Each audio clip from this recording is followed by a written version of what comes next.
we remain steadfast in our commitment in delivering local news that matters. Stories that inspire. Enriching the lives of Filipinos in the Philippines and across the globe. This is your GMA Regional TV. Buong puso para sa Pilipino. Mga balitang angay at angan sa One Mindanao. Kingdom of Jesus Christ muhatag og 20 million pesos sa makatudlo sa nagbahad sa kinabuhi ni Pastor Kibuloy. Balay sa usa ka pulis sa Taguluan, Misamis Oriental, nakuhaan og shabu og kwarta. Amahan ni Nesty Petesio, salig nga makabuot sa anak ang gold medal.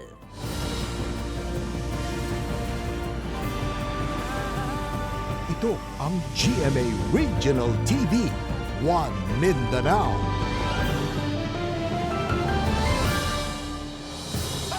Mayong hapon, Mindanao. Kini ang GMA Regional TV 1 Mindanao. Hatod namo ang pinakadagog pinakahuling balita sa Mindanao. Ako si Sara Hilomen Velasco. Live gikan dinhi sa GMA Davao Complex.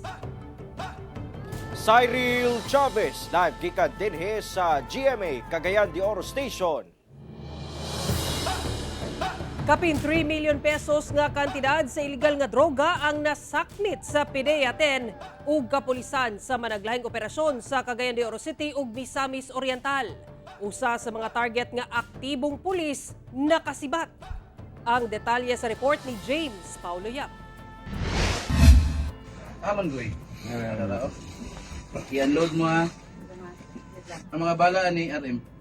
Kini ang aktual nga pagronda sa mga personahe sa Philippine Drug Enforcement Agency Region 10 sa usa ka panimalay sa barangay Sihayon, Taguluan sa Misamis Oriental pasado alas 4 sa buntag adlong Biyernes. Kini ang search warrant operation, batok upat ka mga personalidad, lakip ang usa ka aktibong pulis. Sumala sa PDEA-10, dugay na nila nga ginapanid-an ang mga personalidad tungod sa kalambigitan niini sa illegal nga droga.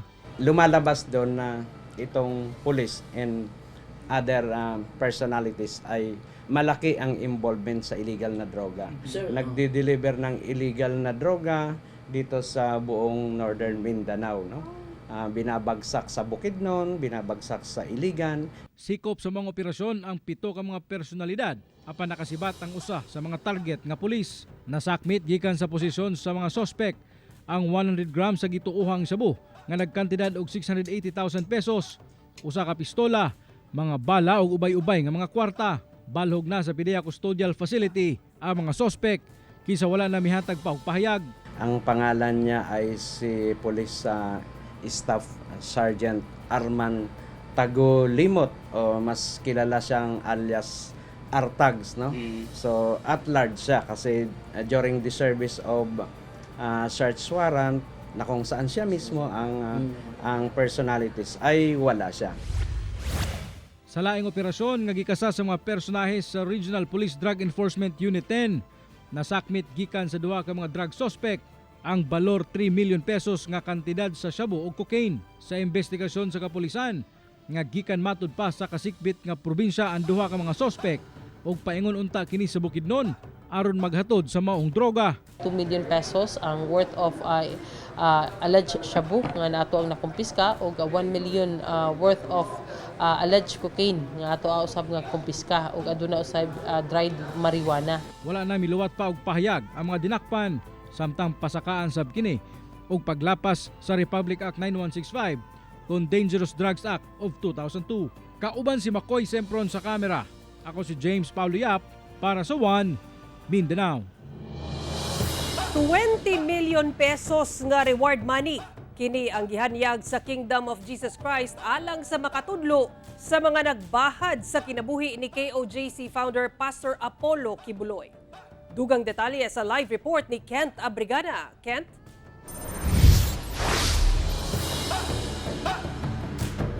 Sara, gawas sa identity sa matud pa nagabahad sa kinabuhi ni Pastor Apollo Kibuloy. Tumong sa matud pa sa maong reward money nga mahibaw-an ang mga individual nga naghatag og 10 million reward money aron madakpan ang pastor. Gianunsyo karon sa kampo ni Kingdom of Jesus Christ founder Pastor Apollo Kibuloy nga mohanyag sila og 20 million peso reward money alang sa makahatag og impormasyon sa mga individual nga matud pa nagabahad sa kinabuhi sa pastor. Kung sino yung maka-identify sa amin na papatay kay Pastor Apollo Sigibuloy kasi meron daw inatasan na magpatay kay Pastor Apollo Sigibuloy. Gusto malaman ng mga miyembro po niya, more than 7 million yan, kung sino yung tao na inatasan na papatay kay Pastor Apollo Sigibuloy. Pebrero karon tuiga, bingon ng kampo ni Kibuloy nga aduna matud pa sila nadawat nga impormasyon kalabot sa planong pagpatay sa pastor pinaagi sa rendition tungod sa mga kaso nga ginakatubang usab ni ini sa Amerika. Gani, una na nga miingon ang Philippine National Police nga wala sila na monitor nga death threats ngadto sa pastor. Gawas ni ini, gusto sa mahibawaan sa kampo ni Kibuloy kung kinsa mga individual nga nagpondo sa 10 million pesos nga reward money nga gianunsyo mismo ni DILG Secretary Benjamin Abalos Jr. ni atong bulan sa Hulyo. We would like to know that so that we will know the motivation, no? Why would he raise the money against our good pastor, no? Ano bang utang ni pastor sa kanya? Gusto naming malaman. Ano bang hatred niya kay pastor? Ano bang motivation niya? Baka naman gusto lang makakuha ng kontrata sa DILG. Ginakuhaan pa og pahayag sa GMA Regional TV ang Philippine National Police kalabot ni ini. Sara, gibutyag usab ni Attorney Torion nga gikan sa 7 million ka miyembro sa KOJC ang gihanyag nga 20 million peso reward money. Sara. Okay, daghang salamat, Kent Abrigana. Northern Mindanao Federation of Transport Cooperatives kon NOMFEDTRASCO nagkatigom aron ipadayag ang ilang pagsupak sa gilaraw karon sa Senado nga suspensohon ang PUV Modernization Program. Ano ang report ni James Paulo Yap?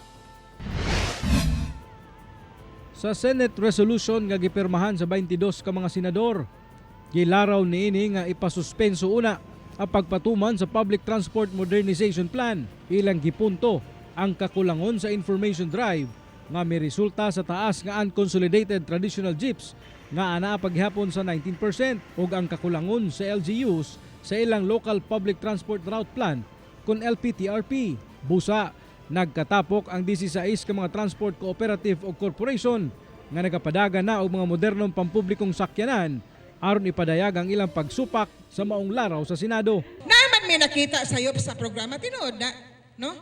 Tinood na. Pero kana mga sayop nga atong nakita, ato nang i-correct, dili kay atong i-suspend ang maong programa. Sumala sa Oro Transport Service Cooperative kon Orozco nga kung ipahunong ang implementasyon sa PUV Modernization Program, mahagba gyud ang ilang kooperatiba. Kung ato ning i-atras, totally i-atras ang program, gabalik ta sa sinugdanan. Unya, tinuod tong maglisod ta sa pagbayad, kay dili man inihap, supposedly giihap ang mga sakyanan nga magdagan sa isa ka ruta.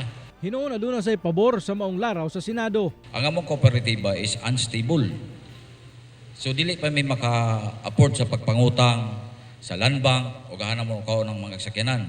Ug unsaon na mo ang sistema sa pagbayad. Usa ka manifesto ang ilang gipadala sa opisina ni Senate President Francis Chis Escudero aron ipadayag ang ilang pagsupak sa pagsuspenso sa PUV modernization. Magpahigayon sab kuno sila og Unity Walk karong adlang Lunes. Kauban si Makoy Sempron sa kamera. Ako si James Paulo Yap para sa One Mindanao. Girekomenda sa DepEd Zamboanga City ngadto sa lokal nga kagamhanan ang pag-relocate sa mga tulunghaan sa syudad nga ginabaha matag muulan kini alang sab aron malikayan nga madanyos ang ubang school properties kung dunay mga bakwit. Dugang detalye sa report ni Efren Mamak. Baguhay lang giilisan sa Tagdumala sa Tugbungan Elementary School sa Barangay Tugbungan, Zamboanga City kining pipila ka mga doorknob. Nangaguba matud pa kini human namugos og sulod sa room ang ubang mga bakwit sa milabay nga pagbaha sa syudad. Ang saddest part talaga is we already try to help them, but the reality is this. When they will be going home to their respective places, there are lots of losses. And at times, they destroy something like the doorknobs. Mga guba sab matud pa ang mga gamit sulod sa room sama sa electric fan, lakip sab ang CR. Parang dinidestroy pa talaga intentionally at times. Some of the properties are personal properties of the teacher and it's painful.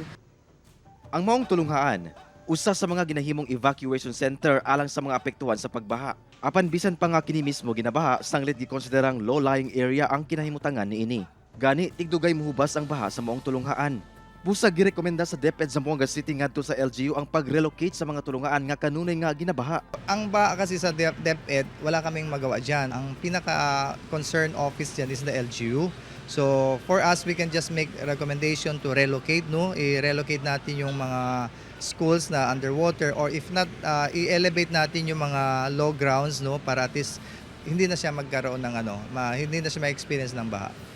Sa karon gipahimang nuan sa DepEd Zamboanga City ang mga tagdumala sa mga bahaong tulungaan nga isaka ang tanang gamit sa first ground aron dili mahumol sa baha. Kauman si Sim Romero sa kamera. Ako si Efren Mamak para sa One Mindanao.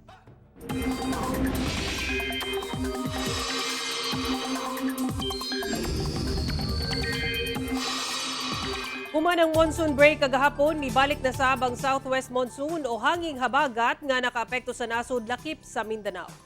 Walay na monitor nga low pressure area o bagyo sa Philippine Area of Responsibility ang pag-asa apan magpaulan sa managlaing lugar sa nasud ang southwest monsoon o hanging habagat. Base sa datos sa Metro Weather, posibleng ulanon ang dakumbahin sa Mindanao. Lakip ang Sulu Archipelago, Northern Mindanao, Caraga, Barm ug Soc-Sargent. Busa mahimong alerto gihapon sa mga posibleng pagbaha o landslide.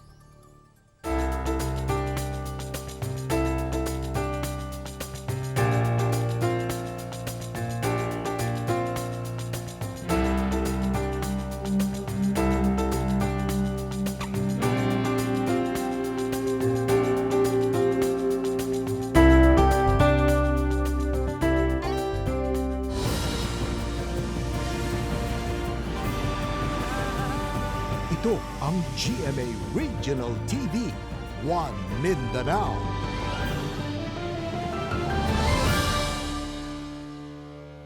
Garbo karon sa Santa Cruz, Davao del Sur ang Olympic boxer nga si Nesty Petesio. Ilabi pa nga nakadaog siya sa iyang unang laban niadtong Miyerkules sa 2024 Paris Olympics.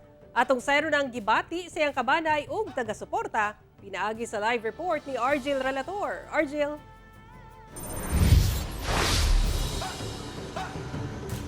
Sara, ato gayon ipakita aton dakong suporta alang sa Davao niya boxer nga si Nesty Petesio alang siya sulod nga laban unyang gabi hangtod na sa Sabado sa kadlawon. Kampante ang maginikanan ni Nesty nga iya gayud masungkit ang gold medal sa Paris Olympics. Olympic gold medalist kini matud pa ang gipangandoy nga makabot ni Nesty Petesio, ang Davaoeña boxer nga taga Barangay Tuban, Santa Cruz, Davao del Sur sa iyang laban sa 2024 Paris Olympics. Kahinumduman nga si Nesty, silver medalist sa 2020 Tokyo Olympics. Diin siya ang labing unang Filipina nga nakakuha og Olympic medal sa boxing. Busa, excited na ang mga ginikanan ni Nesty nga makita ang sunod niyang panagsangka sulod sa boxing ring sa 2024 Paris Olympics. Human unang napildi ni ini atong Miyerkules ang atleta gikan sa India sa women's 57 kg division via unanimous decision. Ang ako alang pong ipabot sa kong anak nga magamping siya siyang dula, dili siya magkumpiyansa o pangayoon na mo sa labang makagagahom nga hatagan siya kaligon, kusog og kaabtik sa ihang dula. Alas 2 sa kadlawon adlaw Sabado, oras sa Pilipinas, ang dula ni Nesty sa round of 16 kontra kay Amina Zidani nga gikan sa host country nga France. Nagampo jud ko sa Ginoo kay unang-una ang makalaban gud niya host country. So kasagaran sa host country, naagid na siya hometown decision. Unta i-dominate niya ang first round, then second round, so sure na nga modaog siya. Sa kontrobersiya labot sa boxer athlete sa Olympics nga sumala pa dunay differences of sexual development o ang kondisyon nga ang usa ka babae kay dunay say XY sex chromosomes o blood testosterone levels nga naa sa range sa panglalaki. Kampante ang amahan ni Nesty sa kusog diini. Ilabi pa nga nagsugod ang karera ni Nesty sa boxing nga mga lalaki ang nakalaban ini sukad 11 anyos pa lang kini. Siya sa lalaki sir, sanay siya, di ko makulbaan kay halos mga lalaki nga iyang na kaatubang diri sa Davao City, mga batak gito nga mga boxer. Gani si Pital Corin nga nadula niya sa another araw ng Davao pagka next year world champion na karon. Mo nang kumpiyansa ko nga sanay sinisti sa lalaki. Okay lang. Sara, sumala pa nga Disyembre pa ang ulahing uli ni Nesty sa iyang pamilya at sanglit subsub na kini sa training ag pagpangandam alang sa 2024 Paris Olympics. Busa sa higayon nga matapos na matud pa ang Olympic no, nakatakda siya nga muuli siyang pamilya sa Davao del Sur. Sara. Okay, dagang salamat, Argil Relator. Nasakpit sa otoridad ang kapin 2 million pesos nga smuggled nga sigarilyo sa Tukuran, Zamboanga del Sur. Mga suspetsado padayong gipakita sa otoridad human nakasibat. Ana sa 40 ka mga karton sa smuggled nga sigarilyo nga nagkantidad og ara sa 2.3 million pesos ang gikustorya sa Zamboanga del Sur Maritime Police Station. Kini human gibiyaan sa dili pa masutang ihap sa mga suspetsado sa baybayon sa barangay Sugod, Tukuran, Zamboanga del Sur alas 3 sa kadlawon adlawng Martes. Maton sa kapulisan atol sa gipahigayong Joint Seaborne Patrol sa mga otoridad sa maong lugar na matikdan nila nga dunay pipila ka mga individual ang nagpakanaog og mga kontrabando gikan sa bangka niini. Sa ilang pagduol, nag-iyahay kini og sibat. Gisulayan pa sila og gukod sa mga otoridad apan wala nila kini nadakpan. Nagpadayon pa sa pagpangita ang otoridad sa mga sospek. Nagsubo karon ang motocross community sa Davao Region sa pagpanaw sa usa ka 13 anyos nga motocross rider dihang nadisgrasya kini atol sa practice sa racetrack sa Compostela, Davao de Oro sa salmutan unta nga motocross competition. Ani report ni Argil Relator. Gilayong gisakay sa stretcher aron madala sa ospital kining usa ka rider nga naghigda na sa racetrack sa Compostela, Davao de Oro alas 8:30 Miyerkules sa buntag. Apan subo palandungon, mipanaw ang maong rider nga giilang si Roel RJ Gonzaga Jr., 13 anyos o mas ilado sa motocross community nga si AJ30 King Cobra. Sumala sa amahan, miapat sila og practice ni atong buntaga gamit ang 65cc nga motorbike aron magamay ni RJ ang racetrack. Apan kalit lang mitugpa sa bandang abaga ni RJ ang usa ka 450cc nga motorbike sa laing rider. Larga siya. Na disgrasya dito, layo ra. Nabuhian niyang motor ba? Ang motor ni tabok sa pikas lane. Timing jud kayo nga seconds lang jud ba nga kuan. Dito ginitugpa siya ang motor. Naila matud pa si RJ sa motocross community sanglit paspas ang nahimong improvement ni ini. Sulod sa usa ka tuig nga pag-apil, diin sagad kining nagakampyon. Busa, di kasubo gayod sa motocross riders ang pagpanaw ni ini. Sumala sa amahan, nalayo matud pa sa bisyo si RJ tungod sa motocross. Apan mausay nagtukmod sa iyang kamatayon. Dugang niya ang nahitabo kay RJ, leksyon unta alang sa organizers og motocross community. Bawal gyud mag-practice ang mga bata kung naay mga dagko. Ini nga sports, tagad untag pagtagad sa gobyerno.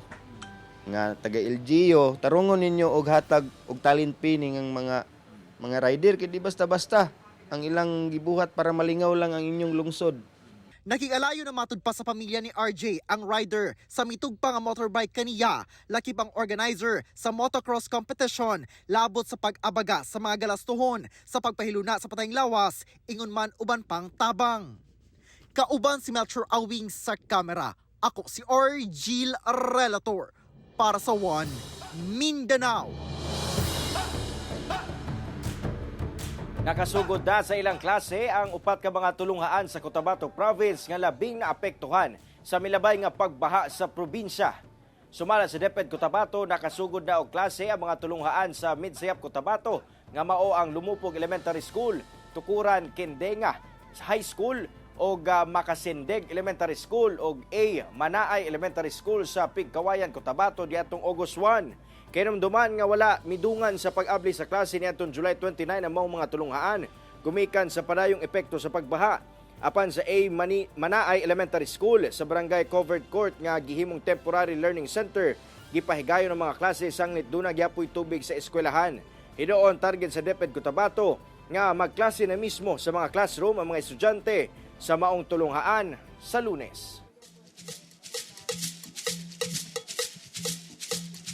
Doble ang pagpangandam karon sa Cagayan de Oro City LGU sa Rio de Oro Boulevard kung asa ipahigayon ang grand opening sa Higalaay Festival 2024. Kapulisan, plansado na matud pa ang ipatumang seguridad. Ano ang report? Doble pagpangandam sa lokal nga kagamhanan sa Cagayan de Oro City sa Rio de Oro Boulevard alang sa grand opening sa Higalaay Festival 2024 nga ipahigayon adlong Biyernes, Agosto 2. Kini ang timaan nga magsugod na ang month-long celebration sa Higalaay Festival 2024 kung asa nagkadiyang aktibidad ang angay atangan. Pipila sa mga core event ang Agro Fair and Garden Show, Cagayan International Dragon Boat Fiesta Race, Fiesta sa Barrio, Higalaay Pyro Musical Fireworks Competition, Miss Cagayan de Oro, 13th Mindanao Fashion Summit, Civic Military Parade and Float Competition o Religious and Fluvial Parade ni Senior San Agustin nga patron sa syudad. Gawa sa mga core events, aduna sa major, minor o parallel events nga ipahigayon sa nagkadayang lugar sa syudad, subay gyapon sa kapistahan. Alang sa Cagayan de Oro City Police, plansado na ang security measures nga ipatuman. Kung iunta sa figure na atong i-deploy, it depends upon the security the events nga ginahimo. So magbalik kita una to nga natay 13 ka major events, natay kato yung minor o katong mga parallel events nato. So atong personahe ato lang gina-divide po, maximize nato ang personahe nato uban sa atong augmentation nato. Pahimangno sa kapulisan sa mga mutambong sa mga aktibidad nga likayan ang pagdala og mamahalong gamit aron malikay sa mga tawong adunay daotang laraw. Kung adunay mamatikdan sab ng mga kadudahang lihok, gilayon makigkoordinar sa otoridad. Kauban si Jaybert Pairat sa kamera. Ako, si Cyril Chavez para sa One Mindanao.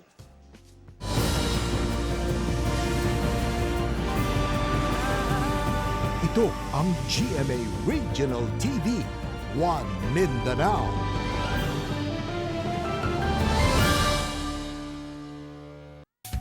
Bibisita sab sa Bukidnon ug Iligan City ang mga turistang Pinoy nga nagpuyo na abroad. Pinaagi sa VIP o Very Important Pinoy Tour sa Department of Tourism. Investment gilaro nga makuha gikan sa mga balikbayan nga misalmot sa maong tour. Ang detalye sa report ni James Paulo Yap. Sa ikatulong adlaw sa DOT VIP Tour kon Very Important Pinoy Tour, gibisita sa kapin 200 ka turista ang summer capital of the South, ang Malaybalay City sa Bukidnon. Pag-abot pa lang nila sa Kaamulan Theater, gisugat gilayon sila sa mga miyembro sa Higaonon Tribe sa usa ka tradisyonal nga sayaw. Game sab nga nakisadya ang mga tourism ambassadors ug nakigsayaw kini kauban ang Higaonon Tribe. Nag-enjoy sab sila sa gipang display nga mga produkto nga gama sa indigenous people sa Malaybalay City. Nag-tour sab sila palibot sa Benedictine Monks Monastery, ang Transfiguration Abbey, din gipakita ang klase-klaseng collections sa kashubol o sutana sa mga pari nga gama sa nagkadayang material sama sa abaca fiber. Highly recommended. You come here, you enjoy, and we'll have a good time. Sumala ni New York City Vice Consul for Economics and Cultural Section, Kath Denise Aguilar, nga usa sa ilang tumong ang pag-aghat sa mga balikbayan Pinoys nga mag-invest sa Northern Mindanao. Once they are back in the US, they'll tell their families, their colleagues, their friends about Northern Mindanao and encourage them to also visit here in Northern Mindanao, and of course investment. Mibisita sab sila sa Iligan City kauban si Consul General Sinen Mangalili. Sumala ni Mangalili, ika-15 katuig sa maong tour o kini ang labing una nilang pag-explore sa Northern Mindanao. I'm very glad and I'm very happy that the local government units of the different provinces, cities and municipalities in the region have contributed a lot to make the experience authentic. Labing nalingaw sila sa tradisyon sa tricultural people sa Iligan, mga pagkaon sama sa lechon ug Maranao foods. Misuroy sab sila sa Tinago Falls nga dunay 355 steps pasaka ug panaog. Apan wa tagda sa mga turista ang kakapoy. This place is wonderful. It is full of green things, heavily vegetated. You should advertise this for more people to come and see this beautiful place. Sana po sa susunod ay sumama kayo, ma-enjoy nyo rin yung na-enjoy ng mga sumama sa taong ito. And I'm sure everyone you talk to will say that Mindanao has a lot of reasons for everyone to love the Philippines. Kauban si Jade Gavas ug Makoy Sempron sa kamera. Ako si James Pauliap para sa One Mindanao.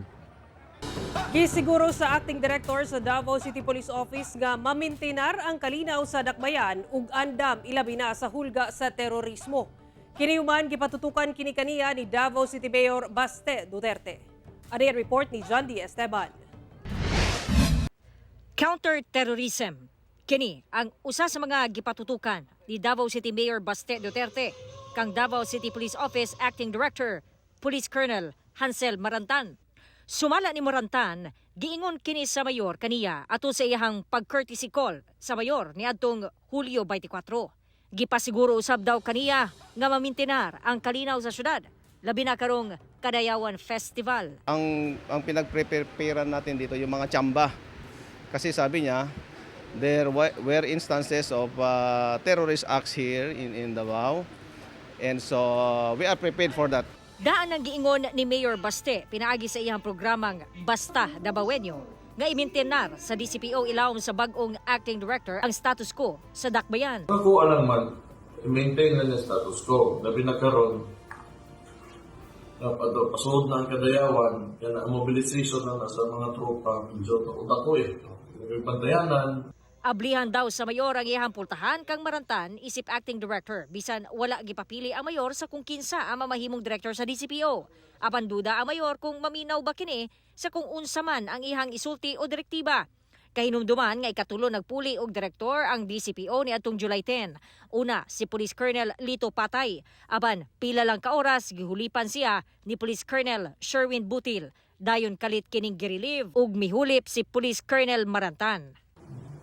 Bisan kung sa pa'y ingnon nako, I don't think that it would matter sa gihatag nila na sitwasyon sa buwan. Kaya tungod, wa ko man nagipili na sa Marantan, it was not in the short list. Like I said, I told Marantan, berihan ako ang kumportahan para niya. Kaya di man po nakusag. Wala pa siya nahimo pa. Kauban, si Jojo Solarte sa kamera. Ako si John D. Esteban para sa One Mindanao. Ana sa kapin 3,000 kabakanteng trabaho, lokal ug abroad ang gitanyag sa National Tech Voc Job Fair sa TESDA sa Davao City karong adlaw. Mabot sa 8 ang hired on the spot atol sa gipahigayong National Tech Voc Job Fair sa TESDA sulod sa usa ka mall sa Quimpo Boulevard, Davao City adlaw nga Biyernes. Gibutyag ni Mirna Roa, Acting District Director for Davao City sa TESDA, sa pagkikinabi sa GMA Super Radio Davao, kami abot sa 3,500 kabakanteng trabaho ang gihanyag sa lokal ug abroad nga mga employer. Dungan nga gipahigayon ang dakong job fair sa ubang bahin sa rehiyon, lakip ang Davao del Sur, Davao Occidental, Davao del Norte, Davao Oriental ug Davao de Oro. Among aktibidad gipangunahan sa TESDA sa pagkikalayon sa Public Employment Service Office kun PESO o sa Department of Labor and Employment kun DOLE. Let's run Lady Nights! Daog sa first day sa 39th Kadayawan Women's Invitational Volleyball Tournament sa Davao City. Apan LPU Lady Pirates, wala makalampos. Ano yung report ni Kent Abrigana? Na-sweep sa Letran Lady Knights ang Game 1 sa 39th Kadayawan Festival, Women's Invitational Volleyball Tournament sa Yusef Gymnasium sa Obrero, Davao City, Huwebes sa gabi. Nakigpulihanay og spikes. Og block ang home team nga Davao Eagles. Sa first set, 11 points ang biya sa Davao Eagles sa Letran Lady Knights sa score nga 25-14. Apan sa second set, nahimong dikit ang labanan, dihang miarangkada ang Davao Eagles. Gisulian pa sa Davao Eagles nga makuha ang kadaugan. Apan wala nagpapildi ang Letran Lady Knights ug midaog sa score nga 25-24. Gani, nauli sa Letran Lady Knights ang kadaugan sa third set. Sa score nga 25-18, pinaagi sa service ace ni Judiel Nitura. Daog sa Game 1 ang Letran Lady Knights. Apan sa Game 2, wa kasalir ang LPU Lady Pirates sa DSLU Lady Spikers. Nabiyaan kini og dako sa unang set sa score nga 25-10. Hinoon, nakabuhi kini sa second set sa score nga 23-25.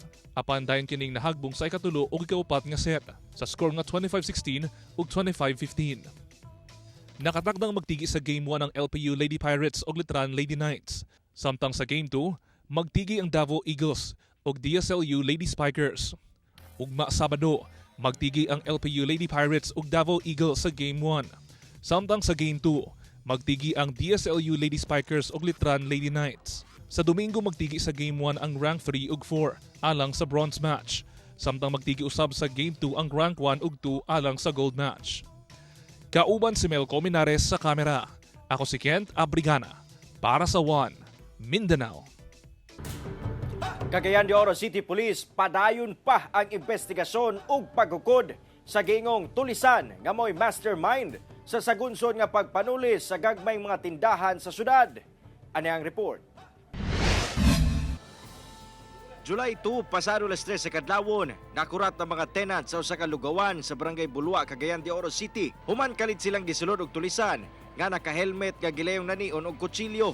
Misukol ang lalaking tenant, rason nga nagkagubot og wala nagbalampuson ang sospek. Alas 9 sa gabi sa susamang adlaw, gitulis sabang usa ka sari-sari store sa Barangay Patag. Ang sospek, lalaking nakasuot og helmet kung asa nalimas niini ang halin sa tindahan, dayon sibat sa iyang motor. July 3, pasado alas 10 sa kadlawon, usa ka burger stall ang giatake sa tulisan kung asa gipangtiunan og kutsilyo ang mga tenant. Kapin 12,000 pesos nga halin sa mong tindahan ang nakuha. Among insidente sa pagpanulis, nakuhaan og CCTV. Apan hantod karon, wala pa'y sospek nga nadakpan ng otoridad. Hinoon, gipasalig sa kokpo nga ilang gitutukan ang maong mga kaso. Matag karon unya atong mga operatiba ga tuaw gitaw no, matag adlaw na kay mga atake niya is kadlaw man gyud base sa atong records. Matod sa kapulisan nga isolated cases ang mga nahitabong pagpanulis o wala kini nagpakita nga dili na luwas magnegosyo sa syudad. Hinoon, aminado sab sila nga dili gyud paigo ang ilang mga personahe aron mabantayan ang tanang lugar sa syudad. Kung di man galing sa makaya o kanang mga security guard to di gamay ra po ilang income, ato lang hangyoon nga makuha sa CCTV pod nga footage nato, at least matabang pod sa among conduct sa investigation. Kauban si Jaybert Pairat sa kamera. Ako, si Cyril Chavez para sa One Mindanao. Karong bulan sa Kadayawan Festival, nagpabiling mapalit sa mahal nga presyo ang mga durian sa Magsaysay Fruit Stand sa Davao City. Sumala sa mga fruit vendors sa lugar atol sa pakiginabi sa GMA Super Radio Davao nga sukad Enero ning tuiga hangtod karong pagsulod sa Agosto, mahal gihapon ang durian.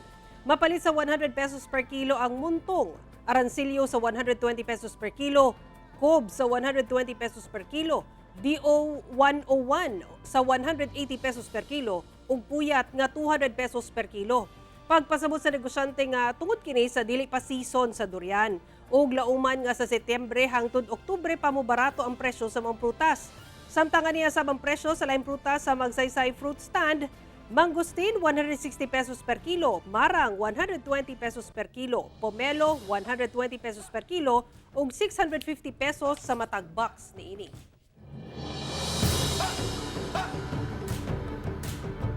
Mao kadto ang mga ulahing balita sa Mindanao karong adlaw. Mamahimo ninyo kining makita pag-usab pinagi sa pagbisita sa official website sa GMA Regional TV o bisita among official YouTube channel o i-click ang subscribe button para sa pinakaulahing balita.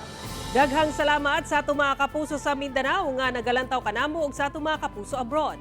Padayon lang sa pagtutok sa mga lokal nga balita matag adlaw tungod sa GMA Regional TV, Local News Matters.